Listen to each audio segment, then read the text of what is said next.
दोस्तों आज से हम रेन एंड मार्टिन बुक को स्टार्ट कर रहे हैं और इस रेन एंड मार्टिन बुक को मैं पूरी कोशिश करूंगा कि 90 डेज में आपकी रेन एंड मार्टिन बुक खत्म हो जाए। इस बुक को पढ़ने का तरीका क्या होगा पहले वो जान लीजिए कि इस बुक को हम पढ़ेंगे कैसे। तो इसमें इसको पढ़ने का तरीका क्या होगा, जैसा कि यहाँ पे मैंने दिया है, ऊपर आप देख सकते हैं येलो कलर का है। ये जो रेन एंड मार्टिन लिखा हुआ है इसमें मैंने प्लस प्लस लिखा है। इसका मतलब है कि इसमें आप रेन एंड मार्टिन की जो जिस चैप्टर को आप पढ़ेंगे उसमें जो रूल्स दिए गए हैं उसको तो आप पढ़ेंगे ही, साथ ही साथ उसके अलावा जो और थोड़ा एडवांस चीज़ें हैं वो भी मैं इसमें बताऊंगा। तो आज की इस वीडियो में पहले ये जान लेते हैं, क्योंकि वीडियो थोड़ा लंबी हो सकती है। तो पहले आप इसमें जान लीजिए कि क्या क्या इस पूरी वीडियो में आप पढ़ने वाले हैं और उसका क्या बेनिफिट होगा। तो देखिए यहाँ पे मैंने पॉइंट वाइज लिख रखा है। इस वीडियो में हम पढ़ेंगे, ये बुक फर्स्ट है रेन एंड मार्टिन। अगर आपने इस बुक को देखा होगा तो आपने देखा होगा कि ये बुक फर्स्ट और बुक सेकंड दो भागों में बटी हुई है।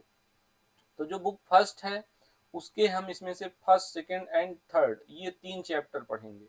इस वीडियो में आप बुक फर्स्ट के फर्स्ट सेकंड एंड थर्ड तीन चैप्टर को पढ़ेंगे और इस तीन चैप्टर के अलावा, ये तो बुक फर्स्ट का है तीन चैप्टर, इसी वीडियो में आप बुक सेकंड के ये जो पार्ट फर्स्ट है बुक सेकंड की, इसके chapter number one, chapter number जो है ये यहाँ पे चैप्टर टू और थ्री जो दिए गए हैं उनको भी पढ़ेंगे।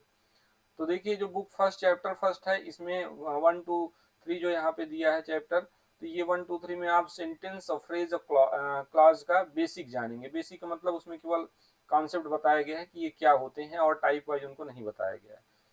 तो मैंने सोचा क्यों ना फ्रेज और क्लॉज से रिलेटेड जितनी भी चीजें आपको पढ़नी है सारी चीजें इस वीडियो में बता दूं। तो यहाँ पे फर्स्ट सेकंड थर्ड चैप्टर जो बुक फर्स्ट का है वो तो आप बेसिक में देखेंगे, लेकिन बुक सेकंड का जो पार्ट फर्स्ट वाला है यहाँ पे जो टू और थ्री लिखा हुआ है, इस चैप्टर नंबर टू में आप noun phrase adjective phrase and adverb phrase पढ़ेंगे और इस चैप्टर नंबर थ्री में noun clause adjective clause adverb clause पढ़ेंगे। और जब ये सारी चीजें आप पढ़ रहे होंगे तो देखिए इसमें आपको क्या क्या सीखने को मिलेगा।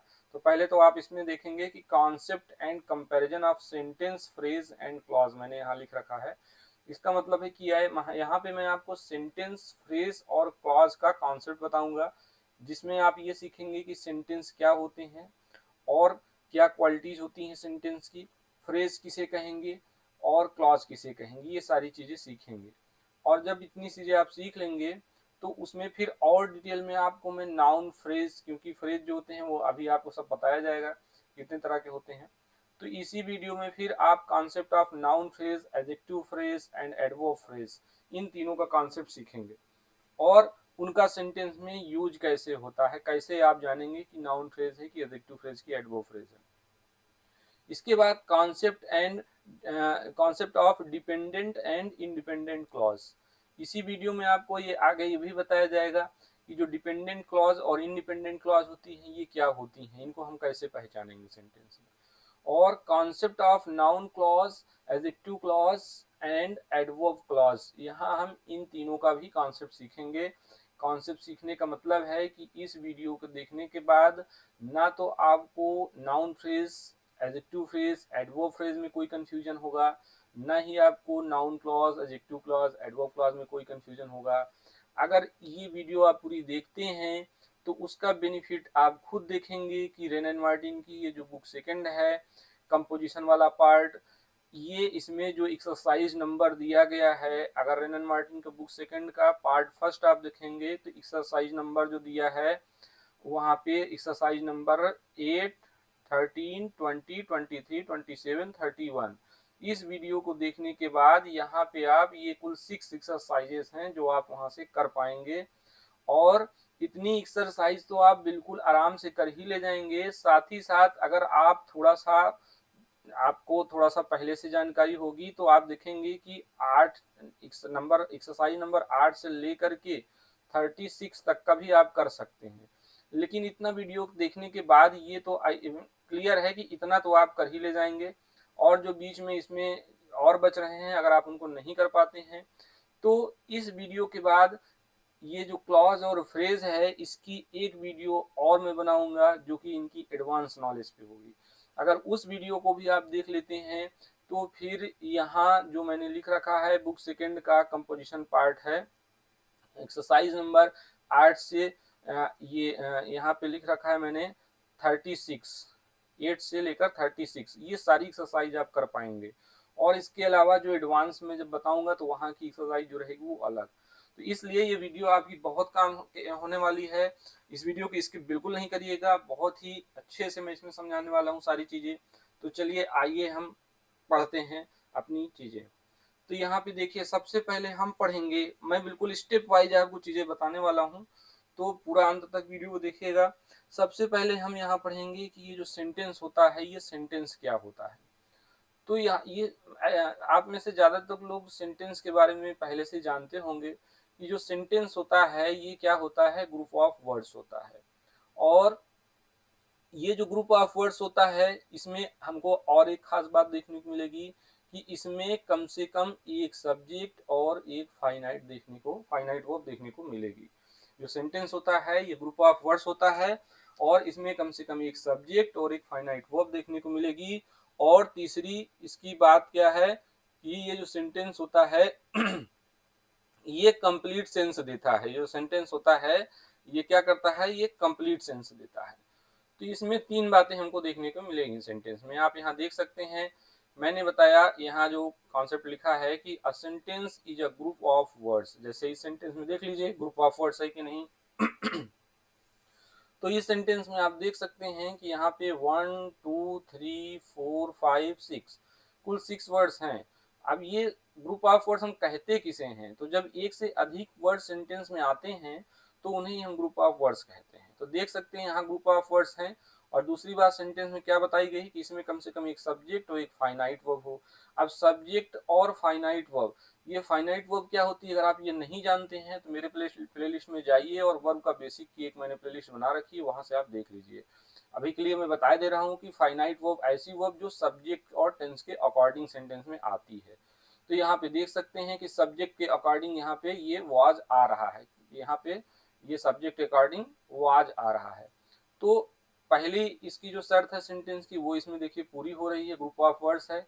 और दूसरी इसकी शर्त क्या है कि इसमें कम से कम एक सब्जेक्ट और एक फाइनाइट वर्ब हो। तो देख लीजिए यहाँ पे एक सब्जेक्ट और एक फाइनाइट वर्ब हमको दिख रही है, यहाँ आई सब्जेक्ट है, वाज फाइनाइट वर्ब है। और तीसरी इसकी शर्त क्या है कि ये जो सेंटेंस होता है ये कंप्लीट सेंस देना चाहिए। तो देख लेते हैं कंप्लीट सेंस दे रहा है कि नहीं। तो I was present in the class, मैं क्लास में प्रेजेंट था। तो इससे बात पूरी हो गई, हमको एक पूरी बात समझ में आ गई, इसका मतलब ये कंप्लीट सेंस दे रहा है। इनकम्प्लीट सेंस का क्या मतलब होता है, जैसे अगर लिखा हुआ हो कि आई इन द कॉर्नर, यहाँ पे लिखा हो जैसे आई इन द कॉर्नर, तो आई इन द कॉर्नर, तो आई इन द कॉर्नर अगर लिखा होगा तो इससे कोई बात हमको पूरी कंप्लीट नहीं समझ में आती। तो ये सेंटेंस नहीं है, ये सेंटेंस की क्वालिटी पूरा नहीं कर रहा है, सेंटेंस का एक पूरा अर्थ निकलना चाहिए। जबकि ऊपर वाले में हमने देखा कि यहाँ जो सेंटेंस लिखा हुआ है I was present in the class, तो यहाँ पे पूरी एक बात समझ में आ रही है। तो सेंटेंस के लिए तीन बातें होनी चाहिए, पहला ग्रुप ऑफ वर्ड, दूसरा इसमें कम से कम एक सब्जेक्ट एक फाइनाइट वर्ब हो, तीसरा एक complete sense they. Other sentences भी देख लेते हैं। यहाँ पे लिखा है सी वॉज सिंगिंग अ सॉन्ग, यहाँ पे देखिए ग्रुप ऑफ वर्ड्स हैं, एक सब्जेक्ट है, एक इसकी फाइनाइट वर्ब है, तो और एक ये पूरा अर्थ भी दे रहा है सी वॉज सिंगिंग अ सॉन्ग, तो ये क्या है, सेंटेंस है। और यहाँ पे देख सकते हैं द चीफ, यहाँ जैसे लिखा हुआ है the chief was a wealthy man, यहाँ पे द चीफ क्या हो गया, सब्जेक्ट हो गया, वाज इसकी फाइनाइट वर्ब हो गई, तो और इसका एक कंप्लीट सेंस भी निकल रहा है। तो इस तरह से ये भी क्या है, सेंटेंस की तीनों बातें इसमें हैं। तो सेंटेंस क्या होता है, इस तरह से आप समझ गए होंगे। एक sentence is a group of words which has at least a subject and a finite verb and gives complete sense. तो सब्जेक्ट और फाइनाइट वर्ब का मतलब होता है सब्जेक्ट वर्ब कॉम्बिनेशन, या फिर सब्जेक्ट और एक प्रेडिकेट कह सकते हैं कि सेंटेंस में जरूर होता है। अब देखिए जो सेंटेंस होता है, इस सेंटेंस को हम दो भागों में बांट सकते हैं। कोई भी सेंटेंस होगा दो भागों में बांटा जा सकता है, एक को हम बोलेंगे सब्जेक्ट और दूसरे को प्रेडिकेट। जैसे इसमें अगर देखें तो आई सब्जेक्ट है और बाकी जो was present in the class है वो प्रेडिकेट है। अब अगर सब्जेक्ट प्रेडिकेट नहीं जानते हैं आप तो इसकी भी मैंने वीडियो बना रखी है, मेरे प्लेलिस्ट में जाके वो वीडियो देख लीजिएगा। अब नेक्स्ट हम देखते हैं सेंटेंस को पढ़ने के बाद। इस वीडियो में बने रहिए, क्योंकि मैं आपको जो भी चीजें बताऊंगा लास्ट में इनका कंपैरिजन करूंगा, तो आपको और बेहतर समझ में आएगा। जब आप फ्रेज और क्लॉज का भी इसी तरह कॉन्सेप्ट पढ़ लेंगे तो मैं तीनों को आप कंपैरिजन करके दिखाऊंगा। चलिए देखते हैं फ्रेज क्या होते हैं। देखिए फ्रेज जो होते हैं, इनको हिंदी में अगर बोलें तो इनको हिंदी में बोला जाता है वाक्यांश। क्या बोला जाता है? हिंदी में इनको बोला जाता है वाक्यांश। वाक्यांश का मतलब क्या होता है? अगर हिंदी की बात करें तो वाक्य का मतलब सेंटेंस है और अंश का मतलब पार्ट से है। तो ये क्या होते हैं? पूरा सेंटेंस नहीं होते हैं, बल्कि सेंटेंस का मात्र कुछ हिस्सा होते हैं। अब इसको इसके कॉन्सेप्ट से समझ लेते हैं। A phrase is a group of words. देखिए यहाँ भी ग्रुप ऑफ वर्ड्स लिखा है, इसके पहले सेंटेंस में भी लिखा था। विच मेक्स सेंस, सेंटेंस में भी सेंस मिलता था, लेकिन इसमें सेंटेंस में और इसमें एक अंतर हो गया। ये कह रहा है विच मेक्स सेंस, जो सेंस तो देगा बट नॉट कंप्लीट सेंस, लेकिन वो सेंस कंप्लीट नहीं होगा। और इस तरह के जो ग्रुप ऑफ वर्ड्स होंगे जो एक सेंस तो देगा लेकिन सेंस कंप्लीट नहीं होगा, उसे हम क्या कहेंगे? उसे हम कहेंगे फ्रेज। जैसे देख लेते हैं, यहाँ पे जो एग्जांपल्स लिखे हैं 1 2 3 4 5 6 वर्ड इसमें भी हैं। The sun rises in the east, the sun rises in the east, इसका मतलब हुआ कि जो सन है वो कहाँ राइज होता है? ईस्ट में राइज होता है। तो अगर हम यहाँ से लेके यहाँ तक की बात करें तब तो हमको ये पूरी बात समझ में आती है। लेकिन देखिए जो ये रेड कलर का है, अगर हम इसकी बात करें इन द ईस्ट का मतलब, तो इन द ईस्ट का केवल मतलब होता है पूर्व में। किधर होता है? पूरब में। अब अगर हम इसका अर्थ देखें केवल इन द ईस्ट का, तो इसका कोई पूरा मतलब नहीं समझ में आता, केवल थोड़ा सा मतलब निकलता है इसका। तो इन द ईस्ट तीन वर्ड इसमें भी हैं, तो यानी ग्रुप ऑफ वर्ड्स है ये, और इसका एक सेंस निकल रहा है लेकिन पूरा सेंस नहीं निकल रहा है, तो इसे ही हम क्या कहेंगे? फ्रेज कहेंगे। और ये जो फ्रेज होता है ये सेंटेंस का मात्र कुछ हिस्सा होता है। जैसे आप यहाँ देख सकते हैं the sun rises in the east, यहाँ पे ये पूरा सेंटेंस है लेकिन इसका हिस्सा क्या है? इन द ईस्ट है इसका हिस्सा। तो इन द ईस्ट क्या है? यहाँ पे फ्रेज हो गया। और Humpty Dumpty sat on a wall, दूसरा एग्जांपल है Humpty Dumpty sat on a wall. यहाँ पे जो ऑन अ वॉल लिखा हुआ है, इसका भी देखिए एक मतलब तो निकल रहा है लेकिन इसका एक पूरा मतलब नहीं निकल रहा है। तो ये क्या हो गया हमारा? ऑन अ वॉल फ्रेज हो गया। अब अगर यहाँ से पूरा देखेंगे तो ये पूरा तो सेंटेंस हो गया मिला करके, लेकिन ये जो ऑन अ वॉल है ये क्या है? फ्रेज है। फिर इसी तरह the chief was a man of great wealth, यहाँ पे the chief was a man of great wealth, ये पूरा मिला करके सेंटेंस है क्योंकि ये पूरा अर्थ दे रहा है। लेकिन ऑफ ग्रेट वेल्थ जो ये लास्ट में लिखा है, ऑफ ग्रेट वेल्थ का मतलब है कि बहुत संपन्न था वो। तो यहाँ पे ऑफ ग्रेट वेल्थ का पूरा अर्थ नहीं निकल रहा है, तो ये क्या हो गया? हमारा फ्रेज हो गया। तो देखिए सेंटेंस और फ्रेज इसमें कुछ बातें कॉमन है। अब क्या कॉमन है और क्या डिफरेंस है इसको अभी हम बाद में देखेंगे, पहले हम ये जान लेते हैं अब। अच्छा यहाँ पे एक चीज और ध्यान देना है कि फ्रेज में अभी मैं आगे आपको बताने वाला हूँ कि फ्रेज जो होते हैं वो तीन तरह के होते हैं, noun phrase, adjective phrase and adverb phrase. ये क्या होते हैं, इनको आप कैसे पहचानेंगे, ये सेंटेंस में क्या काम करते हैं, ये सारी चीजें आगे आप सीखने वाले हैं। तो चलिए नेक्स्ट स्लाइड पे चलते हैं। क्लॉज, क्लॉज क्या होती है? क्लॉज भी आपने सुना होगा, इसको भी देख लेते हैं क्या होती है क्लॉज। देखिए जो क्लॉज होती है इसको हिंदी में बोलते हैं उपवाक्य। क्या बोलते हैं? उपवाक्य। हिंदी में बोलते हैं उपवाक्य। और यहाँ पे उपवाक्य में अगर देखेंगे तो लास्ट में हमको क्या देखने को मिल रहा है? लास्ट में देखने को मिल रहा है वाक्य। वाक्य यानी सेंटेंस, यानी सेंटेंस की कुछ विशेषताएं इसमें होंगी और कुछ नहीं होंगी, लेकिन यहाँ उप लगा हुआ है। तो ये कह सकते हैं कि जो क्लॉज होती है वो सेंटेंस जैसा ही होता है लेकिन कुछ बातें उसमें होती हैं जो सेंटेंस इसको अलग करती हैं, इसी वजह से इसको सेंटेंस नहीं बोल के उपवाक्य बोलते हैं यानी क्लॉज बोलते हैं। चलिए अब देख लेते हैं क्लॉज का concept. Clause is a group of words, clause is a group of words which gives does, यहाँ पे लिखा हुआ है clause is a group of words which gives या does not give a complete sense and has a subject and a finite verb. It is a part of a sentence. देखिए जो clause होती है ये भी ग्रुप ऑफ वर्ड्स होती है। जैसे एक सेंटेंस देखिए नीचे, पहले एग्जांपल से इसको समझते हैं। यहाँ पे लिखा है I think that you have made a mistake. यहाँ पे ये यहाँ से अगर देखें तो ये पूरा यहाँ से यहाँ तक का मिला करके इससे पूरी एक बात हमको समझ में आती है, I think that you have made a mistake. तो यहाँ तक में पूरी बात हमको एक समझ में आती है कि मैं सोचता हूँ कि आपने क्या किया है, गलती किया है। तो यहाँ तक में पूरी बात समझ में आ रही है। लेकिन अगर हम देखें तो यह ग्रुप ऑफ वर्ड्स तो इसमें भी है, clause is a group of words लिखा है तो ग्रुप ऑफ वर्ड्स है। और आगे दिया है कि ये विच गिव्स यानी ये कंप्लीट सेंस दे भी सकता है और डज नॉट गिव यानी नहीं भी दे सकता। अब ये बात क्या कहना चाह रहा है अभी इसको आगे हम समझेंगे।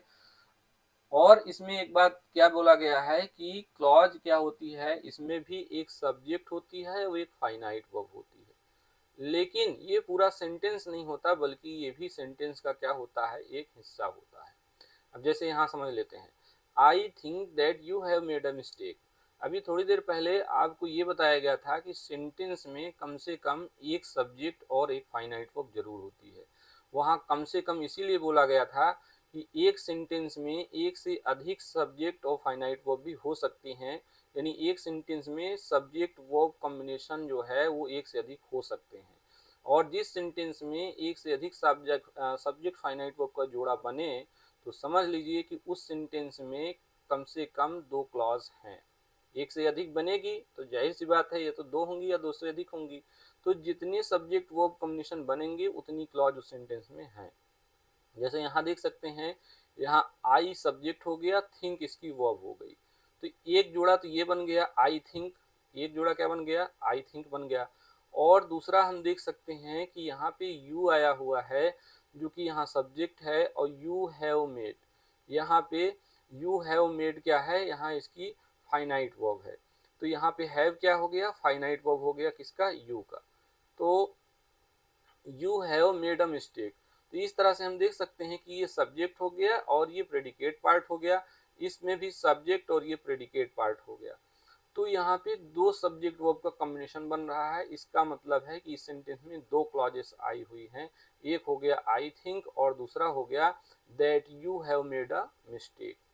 तो क्लॉज क्या होती है, ग्रुप ऑफ वर्ड्स होती है, देख सकते हैं। जैसे यहाँ पे that you have made a mistake एक क्लॉज हो गई, ये देख सकते हैं यहाँ ग्रुप ऑफ वर्ड्स है। और आई थिंक एक क्लॉज हो गई, ये भी दो शब्द हैं यानी ग्रुप ऑफ वर्ड्स हैं। और क्लॉज के बारे में क्या दिया है, ये कंप्लीट सेंस दे भी सकते हैं और नहीं भी। जैसे कंप्लीट सेंस देने और न देने क्या मतलब है, जैसे ये वाला सेंटेंस ले लेते हैं, वी कैन स्टार्ट, यहाँ पे एक क्लॉज ये हो गई और वाइल इट इज रेनिंग एक क्लॉज ये हो गई। तो ये कह रहे हैं कि we can start while it is raining, हम स्टार्ट कर सकते हैं। और कब स्टार्ट कर सकते हैं, जब बारिश हो रही हो। तो यहाँ पे अगर हम वाइल इट इज रेनिंग को निकाल दें यहाँ से और इसको अलग लिख ले कहीं पे, मान लेते हैं कि वाइल इट इज रेनिंग इस सेंटेंस का पार्ट नहीं है बल्कि ये अलग ही पूरा सेंटेंस है। तो अब ये बताइए, वाइल इट इज रेनिंग का मतलब होता है जब बारिश हो रही हो। तो जब बारिश हो रही हो तो इससे सीधी से मतलब एक क्वेश्चन उठता है कि जब बारिश हो रही हो तो क्या, जब बारिश हो रही होगी तो क्या होगा। तो इससे हमको ये बात पता चलती है कि वाइल इट इज रेनिंग एक यहाँ सेंस तो दे रहा है, लेकिन ये कंप्लीट सेंस नहीं दे रहा है अगर इसको अलग कर दें तब। और ये अपना एक कंप्लीट सेंस देने के लिए ये डिपेंड कर रहा है किस पे, वी कैन स्टार्ट, इस क्लॉज पे डिपेंड कर रहा है। तो क्लॉज के साथ ऐसा भी हो सकता है कि अगर उसको हम सेंटेंस से अलग कर दें तो वो कंप्लीट सेंस दे भी सकती है और नहीं भी दे सकती है। जैसे यहाँ से हम एक सेंटेंस और लेते हैं, दे रेस्टेड व्हेन इवनिंग केम। यहाँ से अगर हम व्हेन इवनिंग केम को अलग कर दें तो इसका मतलब होगा कि इसका पूरे का मतलब हुआ दे रेस्टेड व्हेन इवनिंग केम, उन्होंने रेस्ट किया, कब किया, जब शाम हो गई। तो अगर व्हेन इवनिंग केम को अलग कर दें तो इसका मतलब होता है जब शाम हो गई। तो जब शाम हो गई तो इससे क्वेश्चन उठता है कि जब शाम हो गई तो क्या हुआ। तो जब इससे द रेस्टेड को मिला देते हैं तो एक पूरी बात समझ में आ जाती है इसका मतलब व्हेन इवनिंग केम अपना एक कंप्लीट सेंस देने के लिए डिपेंड किसके कर रहा है, देयर स्टेट पे कर रहा है। तो इसमें जितनी भी क्लॉजेस आई हुई हैं ये अपना कंप्लीट सेंस देने के लिए डिपेंड कर रही हैं किसी दूसरी क्लॉज पे, तो इसलिए अपना कंप्लीट सेंस नहीं दे रही हैं। और ऐसी भी क्लॉजेस होती हैं जो अपना कंप्लीट सेंस दे सकती हैं, जब उसको सेंटेंस से हम अगर अलग कर दें तब भी वो अपना कंप्लीट सेंस दे सकती हैं। ये सारी बातें अभी आगे आपको क्लियर होने वाली हैं, क्योंकि इसके मैंने आगे जो क्लॉज को और डिटेल में बताया है वहाँ पे सब कुछ मैंने बता रखा है। अभी यहाँ हमको क्लॉज की केवल डिफिनीशन जानना था, कॉन्सेप्ट समझना था क्या होता है। तो क्लॉज जो होती है वो ग्रुप ऑफ वर्ड्स होती है, और ये कभी कंप्लीट सेंस देती है कभी नहीं देती है। तो ये कंप्लीट सेंस वाली जो बात है ये आगे अभी हमको समझ में आ जाएगी। अभी ये देख लेते हैं कि ये भी ग्रुप ऑफ वर्ड्स होता है, और इसमें भी एक सब्जेक्ट एक फाइनाइट वर्ब होती है। और सबसे जरूरी चीज कि ये सेंटेंस नहीं बल्कि सेंटेंस जैसा तो दिखता है लेकिन ये किसी सेंटेंस का हिस्सा होता है। जैसे यहाँ देख सकते हैं, we can start while it is raining. यहाँ पे वाइल इट इज रेनिंग एक क्लॉज है, लेकिन ये इस सेंटेंस का केवल एक पार्ट है। देयर स्टेट व्हेन इवनिंग केम, इसी तरह इसमें भी है। तो इस तरह से हमने देखा कि ये क्लॉज होती है। और देखिए जो क्लॉज होती है ना, अभी आगे हम पढ़ने वाले हैं कि क्लॉज जो होती है, एक होती है मेन क्लॉज जिसको हम इंडिपेंडेंट क्लॉज भी बोलते हैं, और एक होती है सबऑर्डिनेट क्लॉज जिसे हम डिपेंडेंट क्लॉज भी बोलते हैं। अब ये मेन क्लॉज या सबऑर्डिनेट क्लॉज क्या होती है ये आगे अभी हम सीखेंगे। और ये जो बातें अभी मैं यहाँ कर रहा था कंप्लीट सेंस और देने और न देने की, वो सारी बातें आपको इसमें क्लियर हो जाएंगी। अब देखिए अभी तक हमने पढ़ा सेंटेंस, फ्रेज और क्लॉज, सिर्फ तीन चीजें हमने पढ़ी हैं। अब इन तीनों चीजों को अगर हम एक कंपैरिजन कर लें कि इसमें क्या क्या चीजें कॉमन हैं और क्या क्या चीजें इनके कॉन्सेप्ट में डिफरेंट हैं, तो हमको और बात क्लियर हो जाएगी। तो चलिए हम देखते हैं इनका एक कंपैरिजन। देखिए शुरू से देखते हैं, यहाँ पे जो फ्रेज है, ये जो फ्रेज होता है ये ग्रुप ऑफ वर्ड्स होता है, और इसमें फ्रेज में नो सब्जेक्ट वर्ब कॉम्बिनेशन, यानी इसमें कोई सब्जेक्ट वर्ब कॉम्बिनेशन नहीं होता है, और ये इनकम्प्लीट सेंस देता है जो फ्रेज होता है। जबकि देखिए जो क्लॉज है ये भी ग्रुप ऑफ वर्ड्स होते हैं, लेकिन इसमें सब्जेक्ट वर्ब कॉम्बिनेशन होता है, और ये अपना कंप्लीट सेंस देगी या नहीं देगी ये डिपेंड करता है क्लॉज के टाइप पर। अब क्लॉज के टाइप का क्या मतलब हो गया, मतलब अगर सबऑर्डिनेट क्लॉज है यानी डिपेंडेंट क्लॉज है तो अपना कंप्लीट सेंस ये देने के लिए किसी दूसरी क्लॉज पर डिपेंड करेगी। अगर ये इंडिपेंडेंट क्लॉज है तो अपना कंप्लीट सेंस ये खुद दे सकती है। अब ये सारी चीजें आपको जो क्लॉज को आगे अभी डिटेल पढ़ेंगे तो समझ में आ जाएंगी। और ग्रुप ऑफ, ये सेंटेंस देख लेते हैं।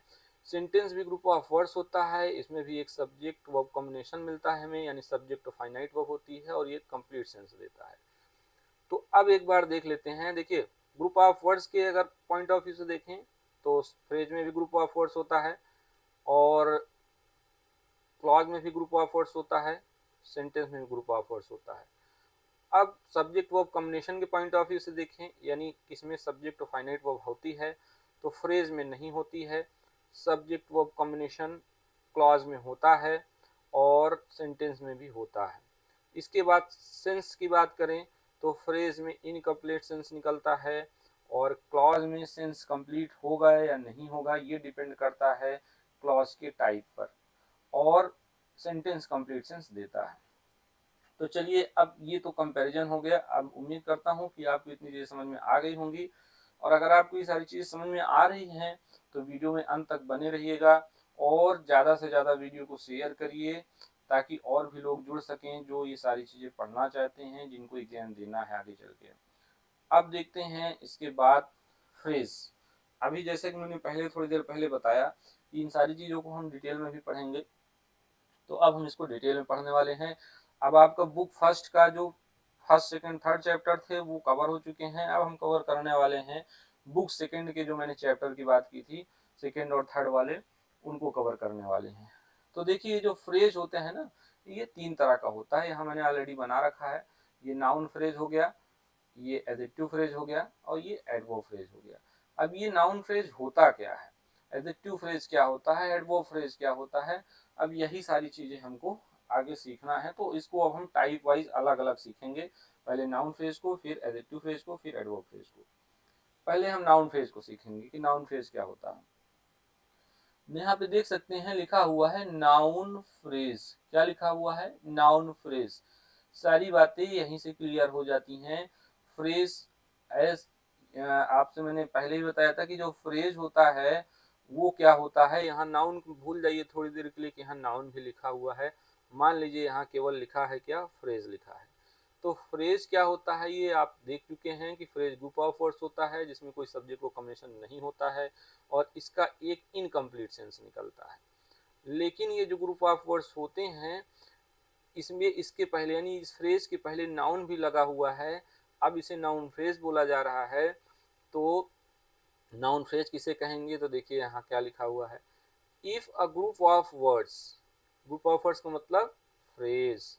If a group of words does the work of a noun, अगर ग्रुप ऑफ वर्ड्स किसका काम करें? एक नाउन का काम करें। नाउन का काम करने का मतलब होता है कि किसी सेंटेंस में नाउन का क्या रोल होता है। सेंटेंस में नाउन किसका किसका काम करता है, जैसे सब्जेक्ट का करता है, ऑब्जेक्ट का करता है। तो यहाँ और भी नाउन के काम है सेंटेंस में, लेकिन यहाँ अभी देखें मुख्य रूप से सब्जेक्ट और ऑब्जेक्ट का काम नाउन सेंटेंस में करता है। तो अगर नाउन सेंटेंस में सब्जेक्ट ऑब्जेक्ट का काम करता है और वही काम ग्रुप ऑफ वर्ड्स करने लगे तब इन्हें हम नाउन फ्रेज बोलेंगे और इसको हम क्या बोलेंगे? नाउन फ्रेज बोलेंगे। जैसे आप ये तो जानते ही होंगे ना कि नाउन क्या होता है। नाउन कैसे कहते हैं? नाउन किसी भी पर्सन, प्लेस और थिंग जो होता है उसके नाम को कहते हैं।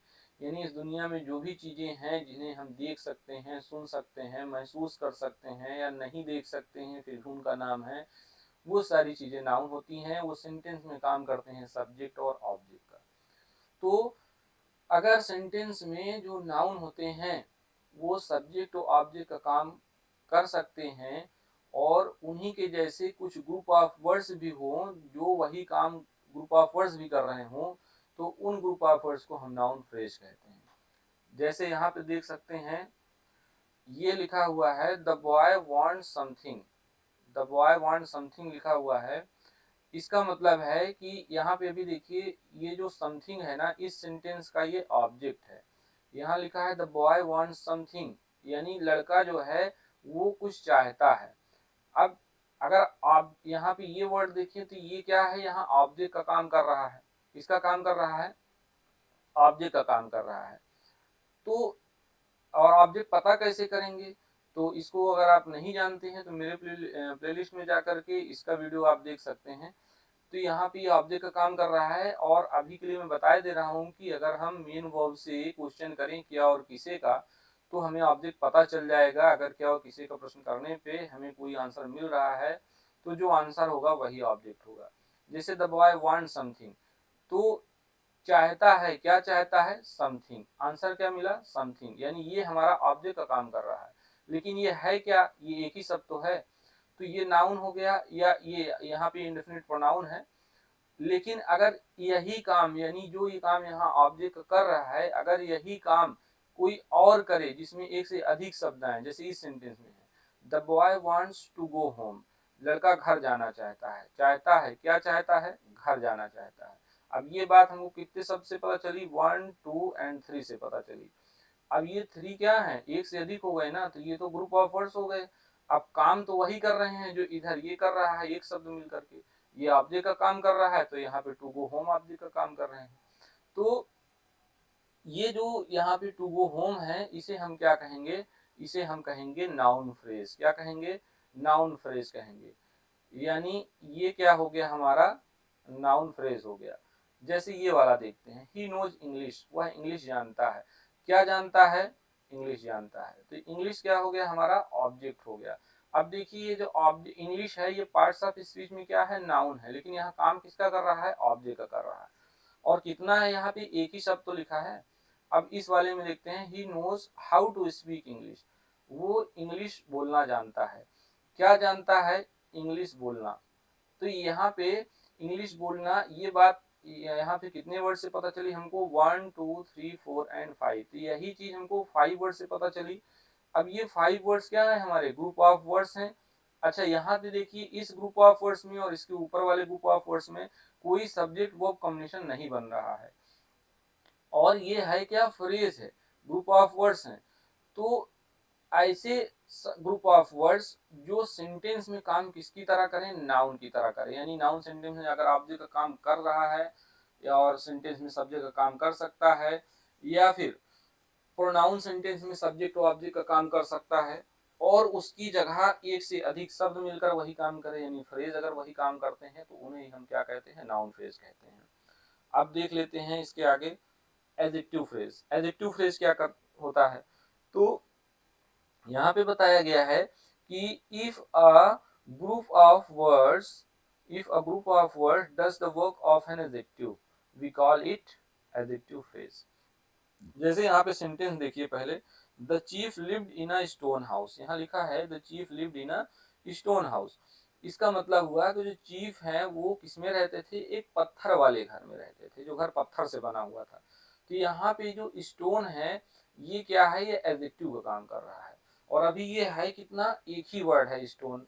अब देखिए the chief lived in a house built of stone, इसका भी तो वही मतलब हुआ कि जो चीफ थे वो किस तरह के घर में रहते थे, जो पत्थर से बना हुआ है। यानी यहाँ पे वही चीज हमको एक वर्ड से पता चली। और ये क्या है, पार्ट्स ऑफ स्पीच में एडजेक्टिव है। यहाँ पे ये क्या है, एडजेक्टिव है, काम इसका एडजेक्टिव का हो रहा है यहाँ पे।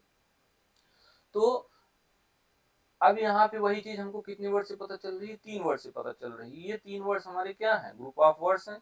इसमें देखिए कोई सब्जेक्ट को कॉम्बिनेशन नहीं बन रहा है, और काम ये किसकी तरह कर रहा है, एक एडजेक्टिव की तरह कर रहा है। तो जब ग्रुप एक से अधिक शब्द मिल करके, यानी फ्रेज या ग्रुप ऑफ वर्ड्स मिल करके एक एडजेक्टिव की तरह काम करने लगे, तो इन्हें हम क्या कहते हैं, एडजेक्टिव फ्रेज कहते हैं। अब ये एडजेक्टिव क्या होते हैं, अगर आप इसको नहीं जानते हैं तो ये जानना आपके लिए बहुत ही जरूरी है। तो अब इस वीडियो के बाद आपको मैं रेन एंड मार्टिन का जो पार्ट्स ऑफ स्पीच का बेसिक दिया गया है उसको ही बताने वाला हूँ। तो इस वीडियो में आगे मुझसे आप जुड़े रहिए, तो वो सारी चीजें आपको पता चल जाएंगी। अब जैसे इस सेंटेंस में है he has a golden chain, यहाँ पे दिया गया है गोल्डन चेन, उसके पास क्या है, गोल्डन चेन है। अब ये अगला सेंटेंस देख लेते हैं, he has a chain made of gold. अच्छा ये बताइए कि दोनों सेंटेंस में उसके पास जो घड़ी है वो किसकी है, गोल्डन है, सोने की बनी हुई है। अब यही बात यहाँ पे एक शब्द से पता चल रही है, और यही बात यहाँ कितने शब्द से पता चल रही है, 3 शब्द से पता चल रही है। अब ये जो है यहाँ पे एडजेक्टिव है, और ये भी एडजेक्टिव का ही काम कर रहा है, यानी नाउन की विशेषता बताने का ही काम कर रहा है यहाँ पे। लेकिन ये फ्रेज है, ग्रुप ऑफ वर्ड्स है। कैसा ग्रुप ऑफ वर्ड्स कर रहा है, जो ग्रुप ऑफ वर्ड्स एडजेक्टिव की तरह काम कर रहा है। तो अब इस ग्रुप ऑफ वर्ड्स को क्या कहेंगे, एडजेक्टिव फ्रेज कहेंगे। I have a purple clock, मेरे पास एक क्लॉक है, और वो क्लॉक जो है वो किस तरह की है, वो पर्पल है। अब देखिए I have a clock of purple colour, बात दोनों से वही पता चल रही है, क्लॉक जो है वो किस कलर की है, पर्पल है। लेकिन यहाँ पे ये एक ही शब्द है जो एडजेक्टिव का काम कर रहा है, और यहाँ पे ग्रुप ऑफ वर्ड्स मिलकर एडजेक्टिव का काम कर रहे हैं। तो जब एक से अधिक शब्द यानी फ्रेज या ग्रुप ऑफ वर्ड किसकी तरह काम करें, एडजेक्टिव की तरह काम करें, तो उन्हें हम एडजेक्टिव फ्रेज कहते हैं। बात समझ में आई। अब देखते हैं adverb phrase. If a group of word does the work of an adverb we call it adverb phrase. अगर एक से अधिक शब्द मिल करके, या ग्रुप ऑफ वर्ड्स मिल करके, या फ्रेज मिल करके काम किसकी तरह करें, एडवर्ब की तरह करें, तो उन्हें हम क्या कहते हैं, एडवर्ब फ्रेज कहते हैं। अब ये एडवर्ब क्या होते हैं, ये कैसे सेंटेंस में यूज होते हैं, और कितने टाइप के होते हैं एडवर्ब, उनको हम कैसे पहचानेंगे, ये सारी चीजें अगर आपको नहीं पता तो इसको पढ़ना आपके लिए बहुत ही जरूरी है। क्योंकि अगर ये नहीं पता है आपको, तो यहाँ पे फ्रेज नहीं समझ में आने वाला।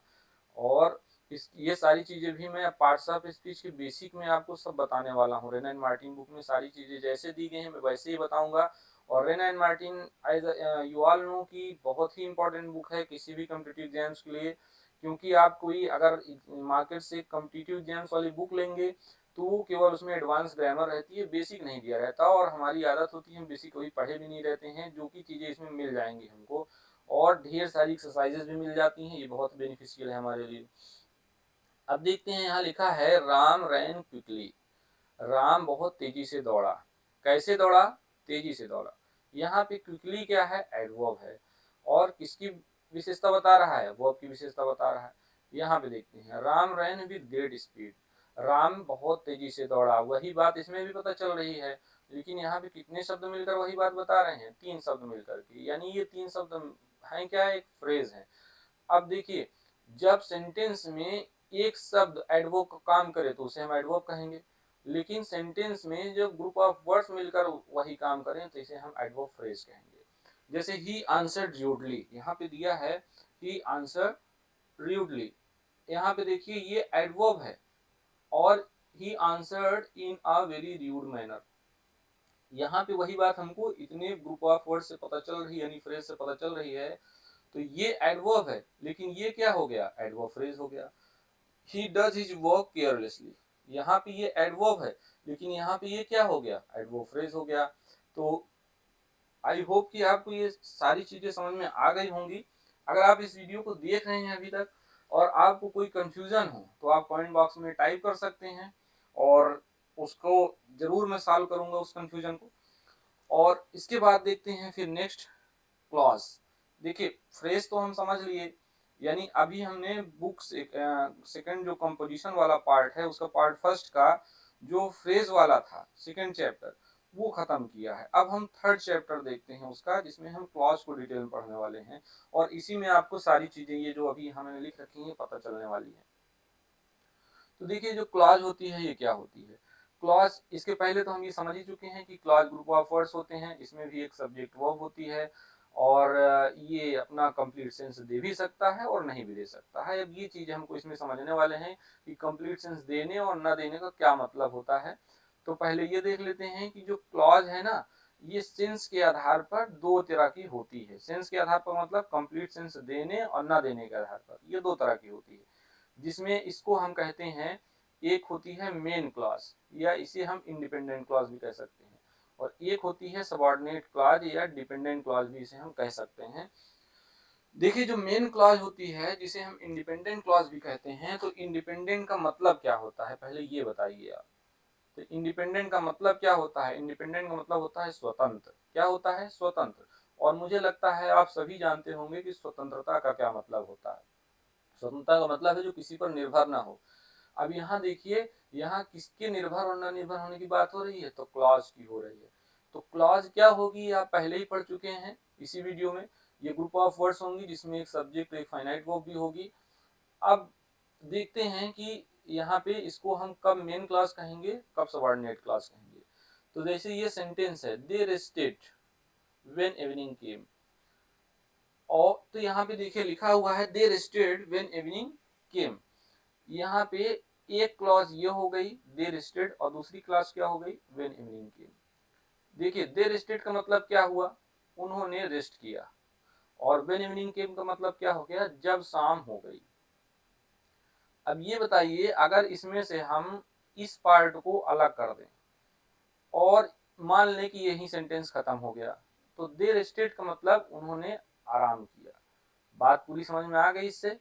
लेकिन अगर हम इस पार्ट को अलग कर दें तो व्हेन इवनिंग केम का मतलब क्या हो गया, जब शाम हो गई, जब शाम हुई।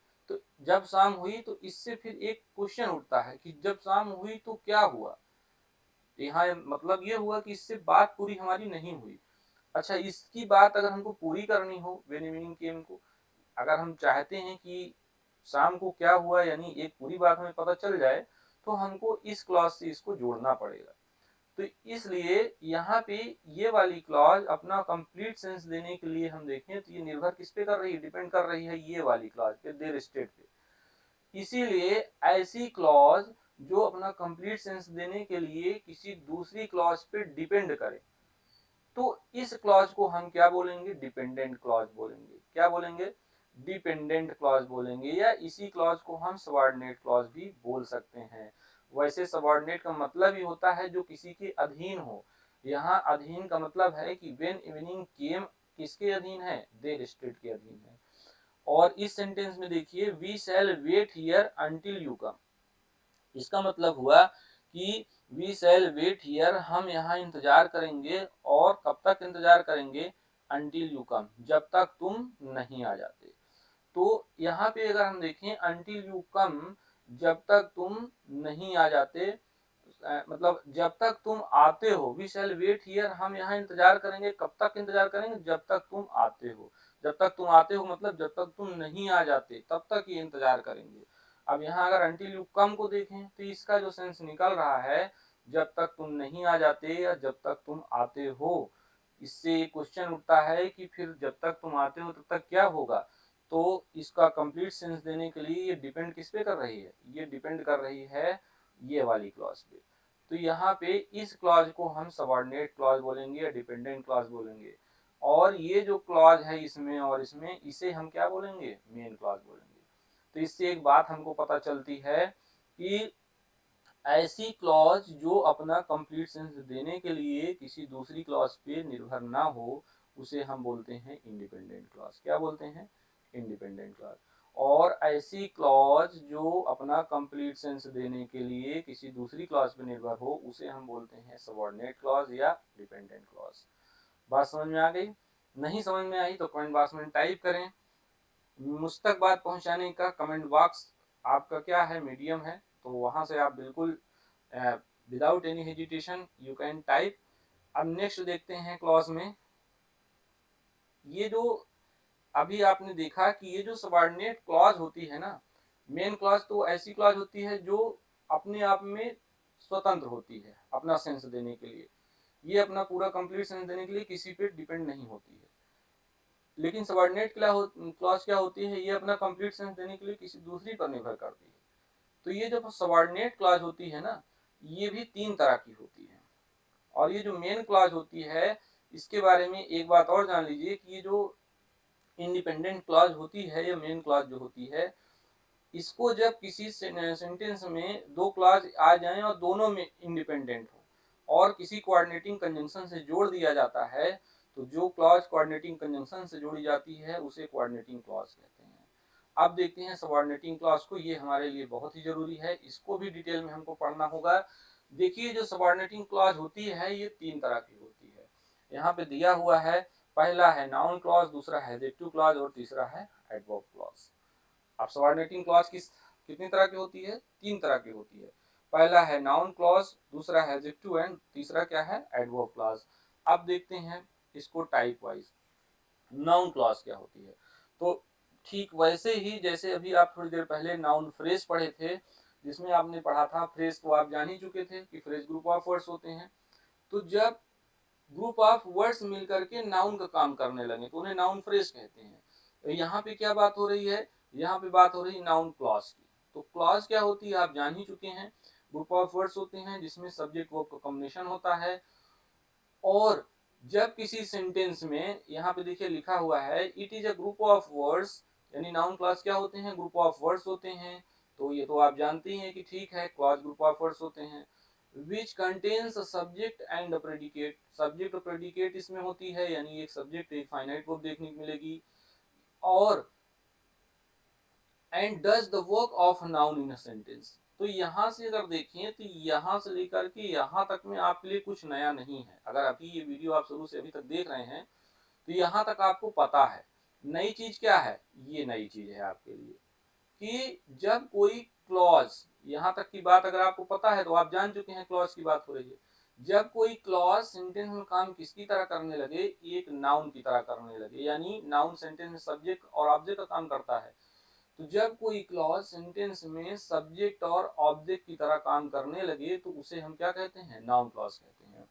अब इसको एग्जांपल से देख लेते हैं। जैसे यहाँ पे है आई एक्सपेक्ट अ प्राइज, ये कह रहा है कि मुझे एक प्राइज मैं एक्सपेक्ट कर रहा हूँ, मैं एक प्राइज एक्सपेक्ट करता हूँ। तो यहाँ पे एक्सपेक्ट करता हूँ, क्या एक्सपेक्ट करता हूँ, प्राइस। यहाँ पे ये प्राइस क्या है, इस सेंटेंस में एक्सपेक्ट का ऑब्जेक्ट है, क्या है, ऑब्जेक्ट है। और है क्या, एक नाउन है, यानी यहाँ नाउन एक शब्द का है और काम किसका कर रहा है, ऑब्जेक्ट का, तो इसे हम नाउन कहेंगे। अब ये वाला सेंटेंस देखिए, I expect to get a price. अब देखिए आपको अच्छे से समझने के लिए, अब क्योंकि आप फ्रेज इसके पहले पढ़ ही चुके हैं, तो मैंने सोचा क्यों ना अब आपको जो नाउन है या नाउन फ्रेज है और नाउन क्लॉज है, इन तीनों को मिला करके सेंटेंस दिया जाए ताकि आपको चीजें और बेहतर समझ में आए। तो जैसे यहाँ पे लिखा हुआ है I expect to get a prize, यहाँ पे एक्सपेक्ट करता हूँ, क्या एक्सपेक्ट करता हूँ, टू गेट अ प्राइज। एक पुरस्कार पाने के। अब देखिए यहाँ पे वही ऑब्जेक्ट का काम एक शब्द कर रहा है, यहाँ पे ऑब्जेक्ट काम कितने का शब्द कर रहे हैं, 4 शब्द, यानी ये ग्रुप ऑफ वर्ड्स हैं। देख लीजिए इसमें कोई सब्जेक्ट को कॉम्बिनेशन तो नहीं है, तो इसमें नहीं है। तो ये जो है हमारा दूसरे नंबर पे ये क्या हो गया फिर, ये तो फिर हमारा नाउन फ्रेज है ना, ये दूसरे नंबर पे जो है ये नाउन फ्रेज है। अब इसके बाद है I expect that I shall get a prize. अब देखिए यहाँ पे I expect that I shall get a prize. अब वही बात इसमें भी बोली जा रही है, लेकिन यहाँ पे ऑब्जेक्ट का काम कितना कर रहा है, ये मिलाकर पूरा कर रहा है। तो ये पूरा जो है यहाँ पे अगर देखें तो ये एक क्या है, हमारी क्लॉज है। तो that I shall get a prize, यहाँ पे ये क्लॉज है और काम किसकी तरह कर रही है, एक नाउन की तरह कर रही है, इसीलिए इसको नाउन क्लॉज बोला जा रहा है। और यहाँ पे ये ऑब्जेक्ट है पूरे सेंटेंस में। नाउन क्लॉज किसकी तरह यूज की गई है, एक ऑब्जेक्ट की तरह यूज की गई है। और देख लेते हैं, a prize is my ambition. ये कह रहा है a prize is my ambition. यहाँ पे सब्जेक्ट क्या है, अ प्राइज। यहाँ पे प्राइज पार्ट्स ऑफ स्पीच में नाउन है और काम किसका कर रहा है, सब्जेक्ट का। तो एक ही शब्द तो है, लेकिन देखिए यहाँ पे क्या बोल रहा है, to win a prize is my ambition. यहाँ पे वही बात हमको कितने शब्द से पता चल रही है, टू विन अ प्राइज, यानी एक फ्रेज से पता चल रही है। तो ये वाला हमारा क्या हो गया, फिर ये नाउन की तरह काम कर रहा है तो नाउन फ्रेज हो गया। और ये वाले में देखते हैं, that I shall win a prize is my ambition. यहाँ पे that I shall win a prize, यही बात हमको कितने कितने सबसे पता चल रही है, इतने से। तो that I shall win a prize ये पूरा मिलाकर क्या हो गया, नाउन क्लॉज हो गया। काम किसकी तरह कर रहा है, एक सब्जेक्ट की तरह कर रहा है। तो यहाँ पे नाउन सब्जेक्ट का काम कर रहा है, यहाँ पे नाउन फ्रेज सब्जेक्ट का काम कर रहा है, इस सेंटेंस में नाउन क्लॉज सब्जेक्ट का काम कर रहा है। तो इस तरह से आप समझ गए होंगे कि नाउन क्लॉज क्या होती है। तो ऐसे ग्रुप ऑफ वर्ड जिसमें सब्जेक्टों का कॉम्बिनेशन हो और वो सेंटेंस में नाउन की तरह काम करें। अब नाउन सेंटेंस में किसका किसका काम करता है, अगर आपको ये चीज़ पता है और आपको क्लॉज भी पता है तो आप नाउन क्लॉज बहुत अच्छे से समझ जाएंगे। और अगर आपको नाउन को ही नहीं पता है कि सेंटेंस में काम किसका किसका करता है, तब आपको दिक्कत होगी। तो ये चीज़ें बेसिक में आपको मैं बताऊंगा आगे। अब देखते हैं एडजेक्टिव क्लॉज क्या होती है। तो अगर आपको नाउन क्लॉज समझ में आ गया होगा तो एडजेक्टिव क्लॉज भी समझ में आ जाएगी। अगर आपको ये पता है कि एडजेक्टिव क्या होती है तो एडजेक्टिव क्लॉज समझना कौन सी बड़ी बात है। एडजेक्टिव क्या होता है, एडजेक्टिव पार्ट्स ऑफ स्पीच में ऐसा वर्ड होता है जो नाउन को क्वालिफाई करता है, नाउन के बारे में कुछ हमें बताता है, उसे हम एडजेक्टिव कहते हैं। जैसे सेंटेंस देखते हैं, the broken umbrella is mine. यहाँ लिखा हुआ है the broken umbrella is mine. तो यहाँ पे जो ब्रोकन अम्ब्रेला है वो मेरा है। यहाँ पे जो अम्ब्रेला है वो कैसा है, ब्रोकन है, यानी ब्रोकन क्या है, यहाँ एडजेक्टिव का काम कर रहा है। और ये एक शब्द है केवल, तो इसे हम एडजेक्टिव कहेंगे। तो the broken umbrella is mine, तो ये ब्रोकन क्या हो गया, एडजेक्टिव हो गया। और the umbrella with a broken handle is mine. अब यहाँ पे the umbrella with the broken handle, यहाँ पे ये ग्रुप ऑफ वर्ड्स है, इसमें कोई सब्जेक्ट को कॉम्बिनेशन नहीं है। तो ये क्या है, हमारा फ्रेज है। और कैसा फ्रेज है, तो सॉरी यहाँ पे ये दिया है विद अ ब्रोकन हैंडल। यहाँ पे केवल एक शब्द है जिससे पता चल रहा है कि अम्ब्रेला जो है वो ब्रोकन है, लेकिन यहाँ पे विद अ ब्रोकन हैंडल ये पूरा मिला करके वही चीज बता रहे हैं। तो ये ग्रुप ऑफ वर्ड्स हैं, तो इसे हम क्या कहेंगे, फ्रेज कहेंगे। क्लॉज इसलिए नहीं कहेंगे क्योंकि इसमें सब्जेक्ट को कॉम्बिनेशन नहीं है। अब देखिए ये वाला, the umbrella which has a broken handle is mine. तो यहाँ पे which has a broken handle, umbrella कैसा है, जो ब्रोकन है। लेकिन यही बात हमको कितने शब्दों से पता चली, इतने शब्दों से, यानी ये क्या है, एक क्लॉज है। देखिए इसमें सब्जेक्ट वो कॉम्बिनेशन भी बन रहा है। यहाँ विच क्या कर रहा है, एक सब्जेक्ट का काम कर रहा है, और इसकी वर्ब क्या है, हैज है। तो इस तरह से हमने देखा कि जो एडजेक्टिव क्लॉज होती है वो क्या होती है, तो जब सेंटेंस में क्लॉज जो होती है वो एडजेक्टिव की तरह काम करने लगे तो उसे हम एडजेक्टिव क्लॉज कहते हैं। अब अगर आपको ये पता है कि एडजेक्टिव क्या होते हैं तो एडजेक्टिव क्लॉज बहुत अच्छे समझ में आ जाएगा। चलिए एक एग्जांपल और देखते हैं। यहाँ पे लिखा हुआ है, he met a girl with blue eyes. He met a girl with blue eyes, वो एक लड़की से मिला और उसकी आंखें कैसी थी, नीली थी। एक ये सेंटेंस है, he met a girl whose eyes were blue, एक लड़की से मिला जिसकी आंखें कैसी थी, ब्लू थी। अब ये बताइए दोनों सेंटेंस से बात हमको क्या पता चल रही है, बात तो यही पता चल रही है ना कि जो लड़की थी उसकी आंखें नीली थी। लेकिन यहाँ पे देखिए ये भी ग्रुप ऑफ वर्ड्स है, ये भी ग्रुप ऑफ वर्ड्स है, तो दोनों में डिफरेंस क्या हो गया, इसमें सब्जेक्ट वो कॉम्बिनेशन नहीं बन रहा है जबकि इसमें बन रहा है। तो ये वाला जो ग्रुप ऑफ वर्ड्स है ये फ्रेज है और ये क्लॉज है। अब देखिए यहाँ पे ये वाला फ्रेज है और ये क्लॉज है। सॉरी। तो he met a girl with blue eyes, यहाँ ये वाला फ्रेज है और कैसा फ्रेज है, तो ये एडजेक्टिव फ्रेज है।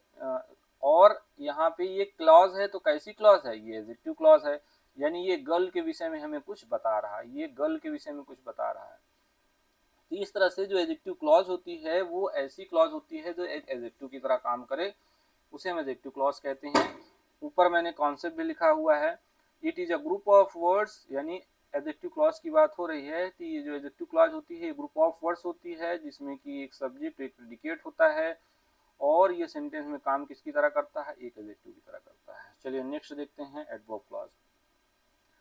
देखिए जो एडवर्ब क्लॉज होती है ये भी ग्रुप ऑफ वर्ड्स होती है, इसमें भी एक सब्जेक्ट एक प्रेडिकेट होता है और ये सेंटेंस में काम किसकी तरह करता है, एडवर्ब की तरह करता है।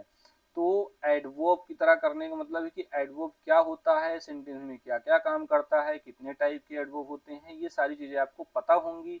तो एडवर्ब क्लॉज आपको बताने की जरूरत नहीं, आप एडजेक्टिव क्लॉज और नाउन क्लॉज पढ़ने के बाद एडवर्ब क्लॉज बिना बताए ही समझ सकते हैं। जैसे देखिए यू मे सिट देयर लिखा हुआ है, यू मे सिट देयर, इसका मतलब है कि आप वहां बैठ सकते हैं। अब यहाँ पे देयर क्या है, देयर हमारा एडवर्ब है। You may sit in the corner, आप कोने में बैठ सकते हैं। You may sit wherever you like. अब देखिए यहाँ पे ये देयर क्या है, एडवर्ब है और काम भी एडवर्ब का कर रहा है, एक ही शब्द है तो ये एडवर्ब है। लेकिन यहाँ पे इन द कॉर्नर मिलके क्या कर रहा है, एडवर्ब का काम कर रहा है। लेकिन यहाँ पे ये तो फ्रेज है ना, अब देखिए ये जो फ्रेज है ये काम एडवर्ब की तरह कर रहा है, जिसे एडवर्ब फ्रेज बोलेंगे। अब इसी तरह wherever you like, wherever you like यहाँ पे क्लॉज है, काम किसका कर रहा है, एडवर्ब का, तो इसे हम क्या कहेंगे, एडवर्ब क्लॉज कहेंगे। अब इसके बाद नेक्स्ट एग्जांपल देख लेते हैं, ही does not always speak clearly, यहाँ क्लियरली क्या है, एडवर्ब है, और ही does not always speak of his thinking, जैसा वो सोचता है वैसा हमेशा नहीं बोलता है। तो यहाँ पे ऑफ हिज थिंकिंग, यहाँ पे जो ऑफ हिज थिंकिंग लिखा हुआ है ये क्या काम कर रहा है, ये भी एक एडवर्ब की तरह काम कर रहा है।